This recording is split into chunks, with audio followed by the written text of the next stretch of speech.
زرداری نے سیلاب متاثرین کی مدد اور ڈیجیٹل مردم شماری پر تحفظات کا اظہار کرتے ہوئے اپنی وزارت چھوڑنے کی دھمکی دے دی۔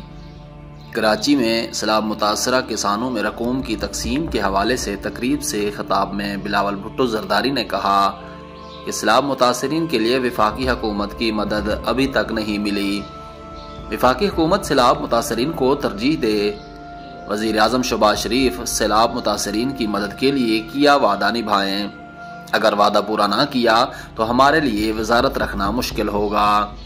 چیئرمین پیپل پارٹی کا کہنا تھا کہ موجودہ ڈیجیٹل مردم شماری ہماری شکایات کا ازالہ نہیں۔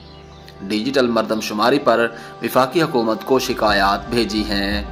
اس طرح کی ناقص ڈیجیٹل مردم شماری ہمیں قبول نہیں۔ تحفظات دور نہ کیے گئے تو سندھ اس معاملے میں وفاقی حکومت کا ساتھ نہیں دے گا۔ سندھ کی عوام پر ڈاکہ مارنے کی اجازت نہیں دیں گے۔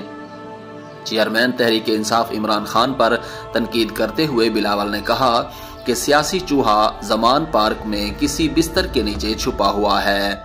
میڈیا کو چاہیے کہ سیاسی چوہے کی بجائے عوام کے مسائل کو کوریج پر فوکس کرے۔ نیوز اسٹوڈیو سے فی الحال اتنا ہی۔ آنے والے بلیٹن تک کے لیے اجازت دیجیے، تب تک کے لیے اللہ نگہبان۔